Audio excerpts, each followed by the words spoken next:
तो hello guys. तो पिछला वीडियो थोड़ा बड़ा ना हो इसलिए मैंने थोड़ा छोटा कर दिया। आपको ज़रा रशिया बताता हूँ यहाँ यूरल येकेतेरिनबर्ग कैसा है। तो येकेतेरिनबर्ग में ज़रा अभी तो दिसंबर चल रहा है, दिसंबर मिड चल रहा है, बराबर 16 दिसंबर चल रहा है। तो यहाँ ठंडी बहुत है।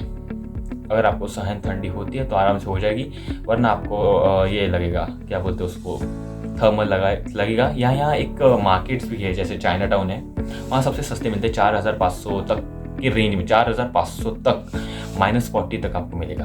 तो वहाँ भी शॉप अच्छे हैं, तो उसके बारे में और डिटेल वीडियो आ जाएगी। और अभी हॉस्टल का ओवरव्यू चल रहा था वैसे। तो हॉस्टल में आपको लॉन्ड्री डेज भी मिलते हैं। मतलब यहाँ 2 वॉशिंग मशीन है, अभी फ़िलहाल के लिए एक ख़राब हो गई है, पर हमें एक मिलती है। तो हम जो हमारा 8 फ्लोर है, हमें वॉशिंग मशीन मिलती है वीक में 1 बार। जो दूसरे फ्लोर है उनको मिलते हैं वीक में 2 बार। तो वैसे ज़्यादा कुछ इशू नहीं कपड़ों का। वीक में हम ज़्यादा नहीं कपड़े पहनते, तो वही कपड़े चलाते हैं। और बाकी खाने का तो मेस तो यहाँ है, बट वो EMU स्पॉन्सर्ड है। मतलब जो EMU से बच्चे आते हैं उनके लिए कंपलसरी मेस रहती है, जो कि $1200 पर महीना है। पर महीना सॉरी, $1200 10 महीने का, मतलब पूरे साल का 2 महीने की छुट्टी रहती है, क्योंकि अगस्त और सितंबर छुट्टी रहती है। 10 महीने का $1200, तो मतलब 1 लाख के आसपास जाता है। और हम जो मेस करते हैं यहाँ कॉलेज में, वो हमारा खर्चा आता है अप्रॉक्स, हम 6 जन का ग्रुप है, तो हम 6 जन मिलके करते खाना, तो हमारा 2.5K में पूरा खाना हो जाता है। और पर्सनल एक्सपेंस हमारा निकाल छूट के हो जाता है 1500 तक पर्सनल एक्सपेंस जाता है। तो ऐसा हमारा खर्चा 4000 तक आराम से हो जाता है महीने का। तो यहाँ मेस का कोई ऐसा प्रॉब्लम नहीं है। अगर आपको यहाँ आके आप देखेंगे तो यहाँ आपको थोड़ा घूमेंगे ना, तो आपको सस्ती चीज़ें आराम से मिल जाएगी। अगर आप जैसे पैरास्टॉक जाएंगे तो पैरास्टॉक में ना सब्जियाँ सस्ती है, बाकी सब चीज़ महंगी है। मोनेत का जाएंगे तो सब्जियाँ महंगी है, बाकी सब चीज़ सस्ती है। पेत्रुश का जाएंगे तो ऐसे कुछ ऐसे डिफ्रेंशिएट करेंगे ना, तो वहाँ जो चीज़ आधी सस्ती आधी महंगी ऐसी कुछ चीज़ें मिलती है।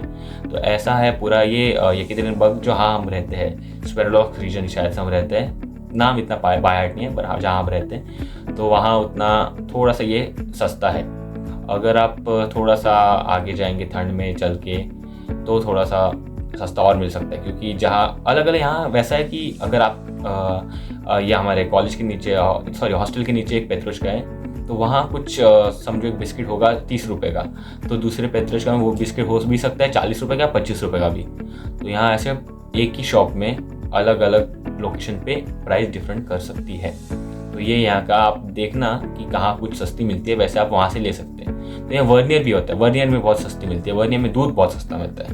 वर्नियर में दूध मिलता है 51 का 800 लीटर्स, और मोनेत का में मिलता है 52 का 500 लीटर्स, ऐसा है। तो आप जो जैसे घूमोगे तो जैसे एक्सप्लोर करोगे, वैसे आपको पता भी चल जाएगा कि कहाँ कहाँ कौन सी चीज़ें सस्ती है।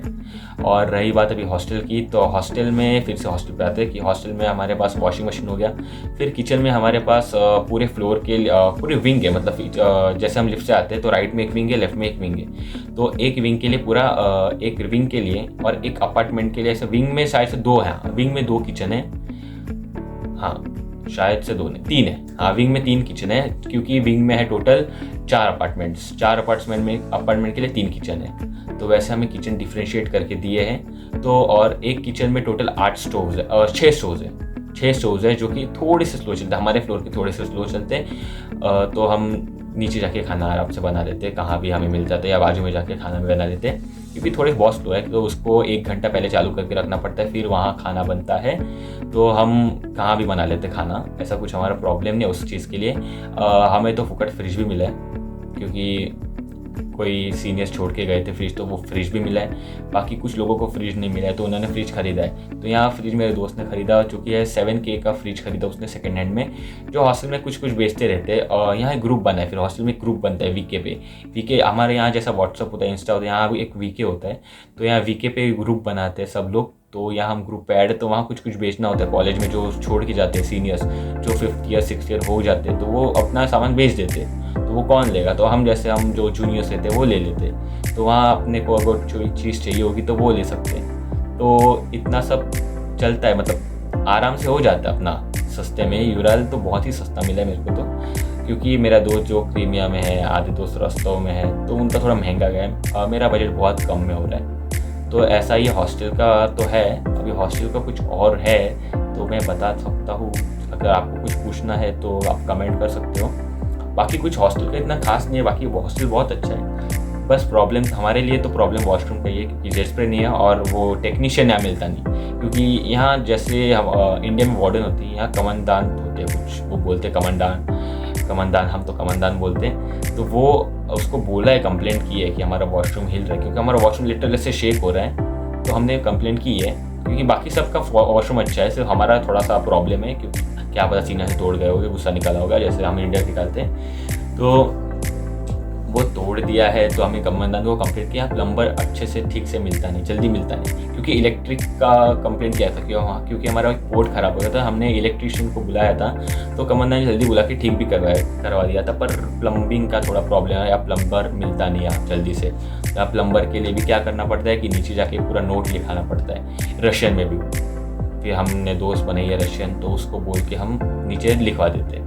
और फिर नीचे कार्ड का एंट्री होता है, जो यहाँ आके हमने टिंक ऑफ करवाया था, मतलब यहाँ एक कार्ड बनाना पड़ता है, बैंक कार्ड। हमारे कंसल्टेंसी वाले ने जो हमें छोड़ने आया था, उसने क्या किया था, हमें कार्ड बनवा के दिया था, जो टिंक ऑफ का रहता है, वो कुछ ऐसा दिखता है। ये है, ये ऐसा पाउच मिलता है टिंक ऑफ का।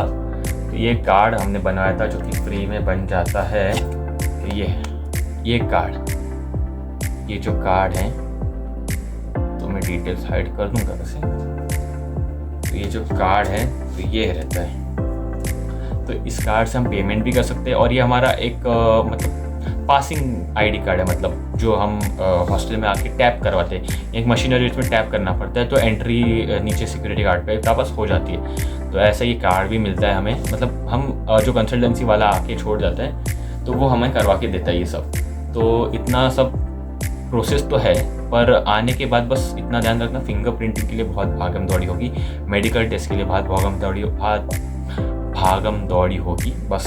बाकी कुछ इतना स्ट्रेस तो होंगे, उस टाइम बहुत स्ट्रेस होगा, नींद भी पूरे सुबह जाना पड़ेगा, थोड़ा सा लगेगा कि आते ही इतना मेहनत किया है, क्योंकि यकीनबर्ग बहुत दूर वैसे है तो नहीं, क्योंकि इंडिया के टाइम के हिसाब से बराबर है, पर फ़्लाइट 2 चेंज करनी पड़ेगी, क्योंकि मैं आया था तभी फ़्लाइट चेंज की थी, 2 फ्लाइट चेंज की थी, इंडिया से फ्लाई दुबई से इंडिया से दुबई से फिर यहाँ यकीनबर्ग। तो यहाँ एयरपोर्ट भी है पास में ही, तो वो भी जा सकते हैं ऐसे।